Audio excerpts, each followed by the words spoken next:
Hey, what's going on, everybody? Your boy is finally back. If you want to know where I've been and why it took me so long to make a new video, along with the relevant content of the title, make sure you tune in into this episode of Muzzy Buzz. Let's talk about it. Don't worry about the language. Let's talk about it. Let's talk about it. Assalamu alaikum wa rahmatullahi wa barakatuhu. Welcome back, everybody. I know you've been wondering where I've been, but there's a story here, so let me just tell you. So what's happened essentially is when I first created this channel, I never wanted it to be something other, like to take over the Mad Mamluks or anything like that. I wanted to carve out a piece of the internet for myself because obviously, when you have co-hosts on a show, you're unable to essentially, put out all your content. You can't just say everything you want to say. So I thought I would reserve a certain part of YouTube for my political commentary, reactions, rantings, and whatever you have. But because I got busy with certain things, I didn't have time to produce content. But what that did was it allowed me to think about what kind of content I wanted to put on this channel. So in the meantime, while I wasn't making videos, I came across something called Discord, which we've had for the Mad Mamluks because it was a server where we would talk to some of the guests and fans that wanted to come in after the show, after our live sessions, and go ahead and interact with us. And so I also then found other servers like various Muslim servers, and I came across other Muslim YouTubers that were making videos refuting the allegations and lies essentially of people who were, I don't want to call them Islamophobes, but they definitely did not like Islam. And in the process of that, I found some brothers who were making videos against people like Christian Prince, Sam Shimon, and these are people that I'm familiar with because long time ago, there was a chat program that I used to be part of, and these same individuals used to debate us Muslims on that program, and eventually they got chased off of that program. And they found a home on YouTube. And they started their drama all over again. And mashallah, tabarakallah, these brothers have been manhandling them. I mean, Brother Farid and Brother Amin and many other brothers who are helping them and also making other videos have totally destroyed these people. But in the process of that and me watching these videos, it kind of reignited this passion that I had back when, before I got busy and before the podcast and before life took me over and working. I enjoyed refuting the lies and allegations against Islam, not necessarily debating Christians or other people or non-Muslims. I really don't care to do that. I care about content, not about, making somebody a Muslim. I just care about when someone makes a lie against my religion. So this was always a passion of mine, and I realized that I enjoy doing that. So why not make this channel, a place where I can reignite that and I can share that content.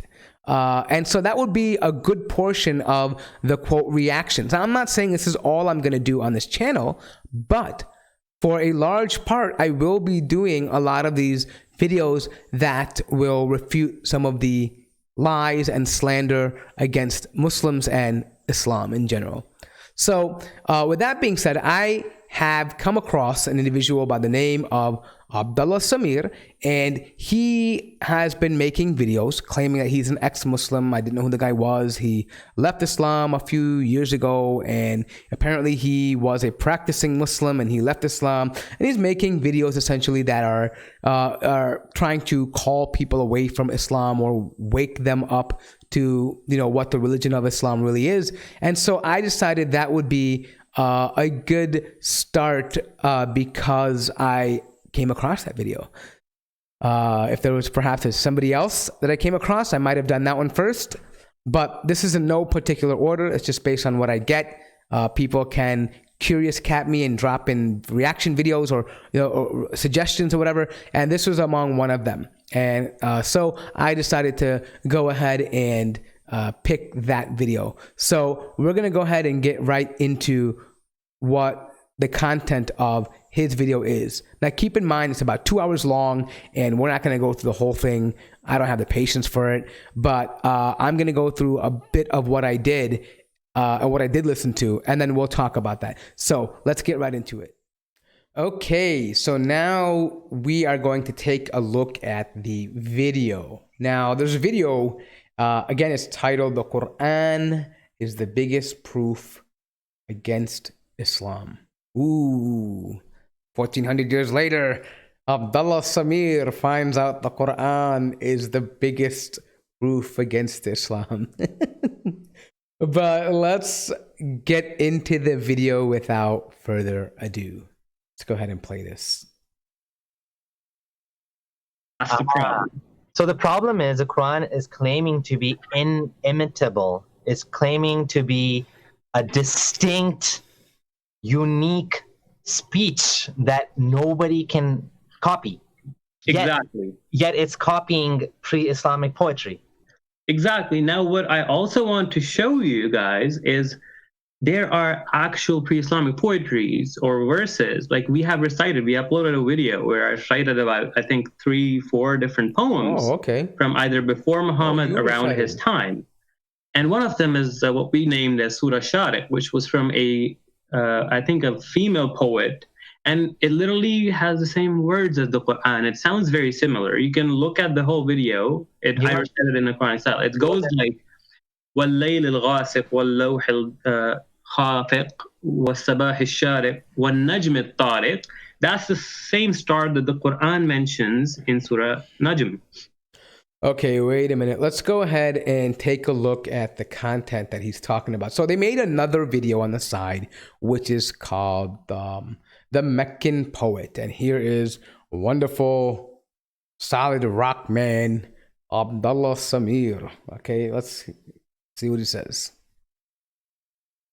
Surah Shariq. Bismillahirrahmanirrahim. By the way, just so you guys know, just first response or first reaction, why is he starting off pagan poetry with Bismillahir Rahmanir Rahim? They did not do that. So he's adding to something, whether it's a joke or to give an example, it is very disingenuous to say that essentially that you're going to add that into the beginning, right? Because now you're attributing something to a book that is not part of it. And in fact, that is plagiarism. Right there. But let's continue. واللوح الخافق والليل الغاسق والصباح الشارق والنجم الطارق والنجم الطارق والمزن البادق إن شجر الوأد ليأدو خط. Okay, I'm sorry, I'm not going to play the whole thing because for those of you that know Arabic, this is becoming painful. I mean, just an example. He just said in the shajarul wa'di. I mean, there's so many problems with his grammar here. From the very beginning, I mean, just here. This word is not wa'di. It's wadi. Wadi. Wadi, which means a valley, right? This word here, valley. And this is also what I'm learning right off of the bat, that these are people that are claiming to critique the Quran, but they themselves don't even know the language. Forget about balagha and the deepness of the language. We're talking about even being able to read the language without the vowels and being able to comprehend that. And it's clear that he is not able to do that. And this is not something live. He had a chance to probably look it over, edit it, put it over some sound clips and whatever, or some backgrounds. He clearly began to think that this meant the word was wa'd, when in fact it was wadi, which is valley. And anyone would know that if they knew the Arabic language. But what I want to do is actually, what he did was he said that since it is the ayah, or in the Quran, which is an-najm al-thaqib. By the way, he said an-nujm al-thaqib in his poetry. I mean, that's another, I don't want to get into the whole fact of him not being able to, say the words properly. But the reality here is, just because there is a mention of a star does not mean the whole surah sounds the same. Now, maybe it sounds nice to Abdullah Samir and Abdullah Gondo, like Dumb and Dumber, but in reality, to someone who knows the Arabic language, they sound nothing alike, right? I could play Syriac chants from the Christian monasteries, and Abdullah Samir would say, "Oh my God, it sounds like the Quran," right? I mean, this is not how we know what the Quran is. Not because it sounds nice. This might appeal to someone. They're trying to appeal to people who don't know the Arabic language, who would think, oh, they heard Bismillah ar-Rahman ar-Rahim and Sadaqallahu al-Azim, and that that they would think it's, oh my God, it's so similar to the Quran. It's all Arabic. I mean, this is a very rudimentary, a very, very deceptive tactic, right? This is like, when, right-wing haters say, oh, Pakistanis and Arabs are all the same. All Africans are the same, right? I mean, it's kind of like lumping everything together for your own agenda. But let's go into Surah Tariq, right? Let's see the difference. Now, Allah is in the Quran is beginning with this. Obviously, the real surah begins with Bismillahir Rahmanir Rahim, right? Now, what we can do is we can go into the first ayah. وَالسَّمَاءِ وَالطَّارِقِ, by the heavens, and Allah swearing by the heavens, and a tariq, meaning something that is a visitor at night, as what most of the mufassirin will say this means. وَمَا أَدْرَاكَ مَا الطَّارِقِ, and what will let you know what a tariq is. What is the night visit? What is this thing at nighttime? النجم الثاقب, and it is the star that is piercing out of brightness. Some even say, some even have said that a tariq means something that it's like a striker, it knocks. And some have said that an-najm al-thaqib, the piercing star, is actually like a pulsar. When the star is moving at speeds, it creates like this knocking sound. And some people have said this is also what it may mean, meaning the deeper meaning of the surah. But notice the poetry that he quotes doesn't define what an-najm al-thaqib is. What is this, right? It's no idea.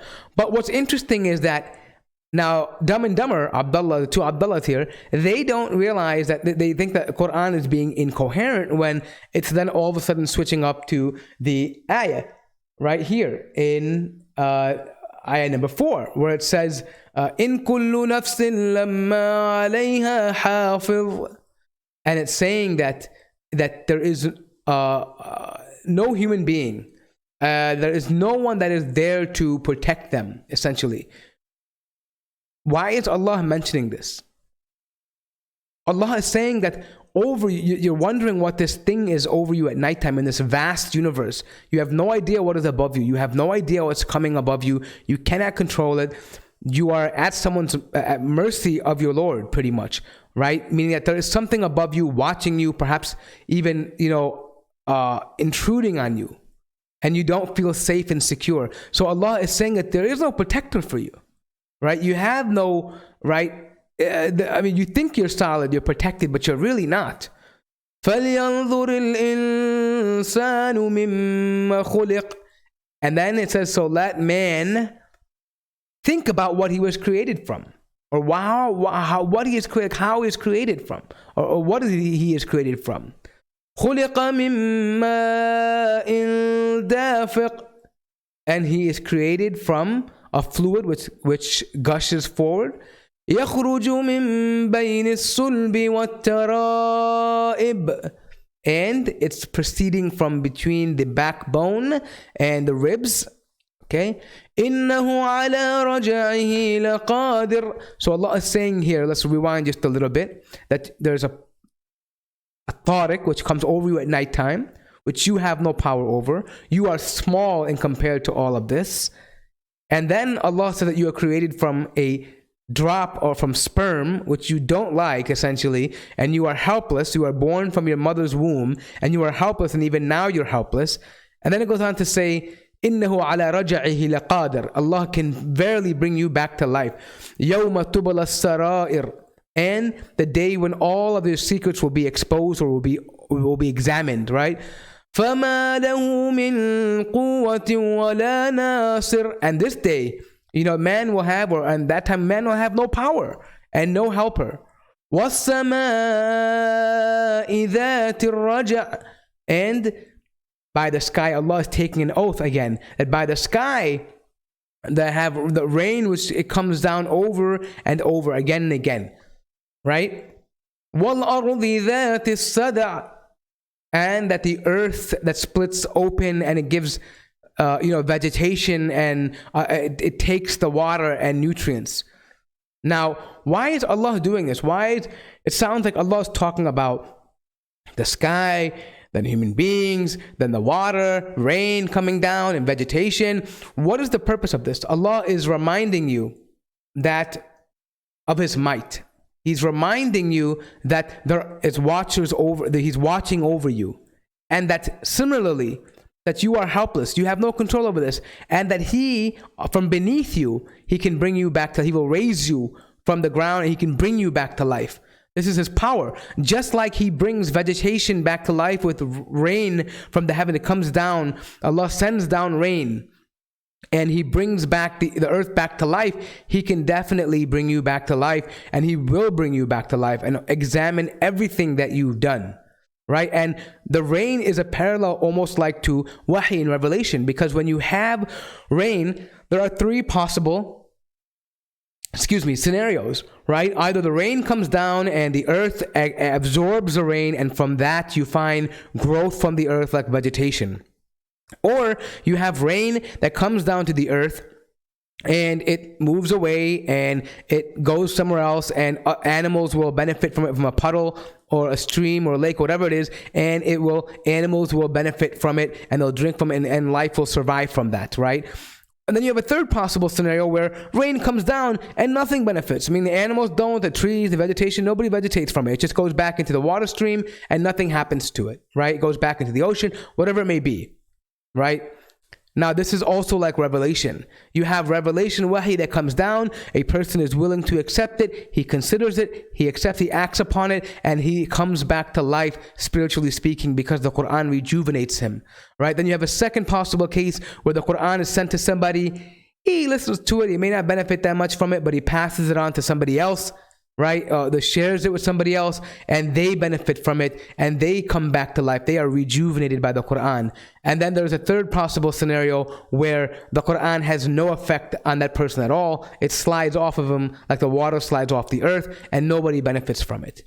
And so Allah is drawing the parallel here, right? But what's interesting enough is that if you look at the following verse, Allah is saying, after He mentions that, He says, إِنَّهُ لَقَوْلُ الْفَصْلِ وَمَا هُوَ بِالْهَزْلِ. And it's saying that indeed the Quran is the word that separates, it divides, it's definitive between falsehood and truth and falsehood, right? And then why does He say, why does He use the term fasl?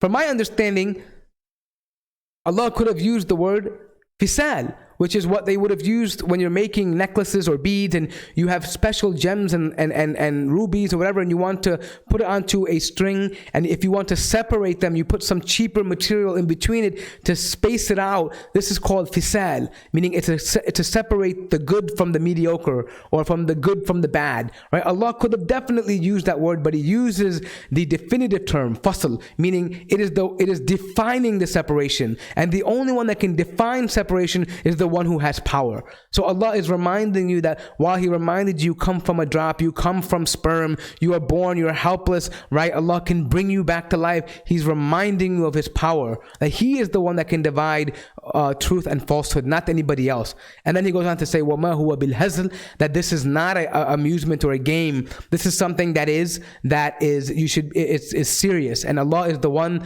that is the only one capable of doing that. Then the surah goes on to say, إِنَّهُمْ يَكِيدُونَ كَيْدًا وَأَكِيدُ كَيْدًا فَمَهِّلِ الْكَافِرِينَ أَمْهِلْهُمْ رُوَيْدًا. And it says that they are planning, they plot against you, and I am planning. Allah is planning, is the best of plan. Obviously, we know from other verses, Allah is the best of planners, and then we allow them to to exist for a while, the disbelievers. And so basically telling Muhammad sallallahu alaihi wasallam to be patient with them for a while, but Allah is planning and He will deal with them, and if they are to be punished, Allah will bring them to account for sure, just like Allah mentions earlier on in the Quran, in the surah, where everything will be exposed on that day. Now, compare this deeper meaning to that trash poetry that guy claimed to make a surah out of. And mind you, some of this is coming from people that existed around the time of the Prophet. They were trying to challenge the Quran, and it did not work apparently. None of the Quraysh believed them. As a matter of fact, you don't find a single among the Quraysh saying that yes, this poetry was better than the Quran. The Quran actually became a lexicon for the Arabic language. None of them, and by the way, if he essentially plagiarized this from the poetry of other people, somebody would have called it out and said, hey, you plagiarized this. But not one person made that claim. Not at that time. You might find some Orientalists today that Abdullah is quoting and think, oh my God, this guy knows so much. He knows more Arabic than I do. But you won't find an Arab from that time claiming plagiarization. You won't find it. This is something that he's inventing, he's assuming. But the Quran destroys it. We don't listen to the Quran because it sounds nice. It sounds like Surah Sharik. It doesn't sound, we don't do that stuff. All right? We look at the meaning of it. And when you compare the meaning of this and that, they are vastly different.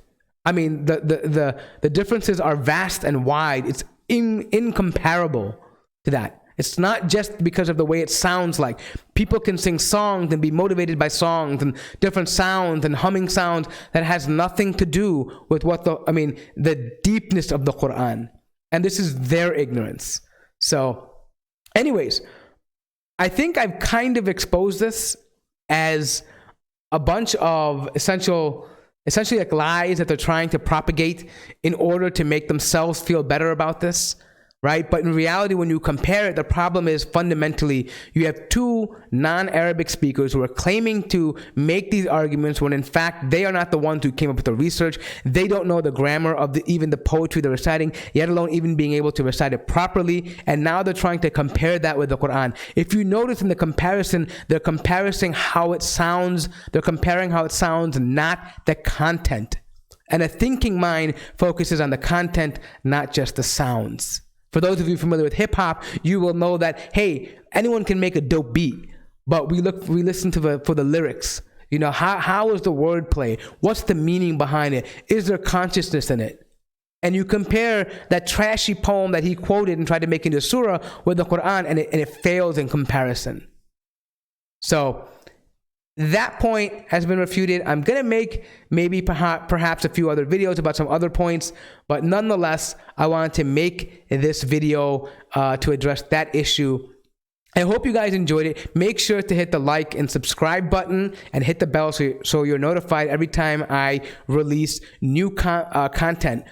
but make sure to subscribe for sure. If you like this type of content, make sure you you comment down below. Let me know what you think. If you have some problems with it, I'm open to the feedback as well too. So make sure you let me know either way.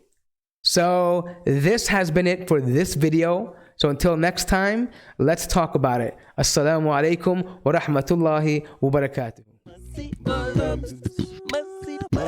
Must see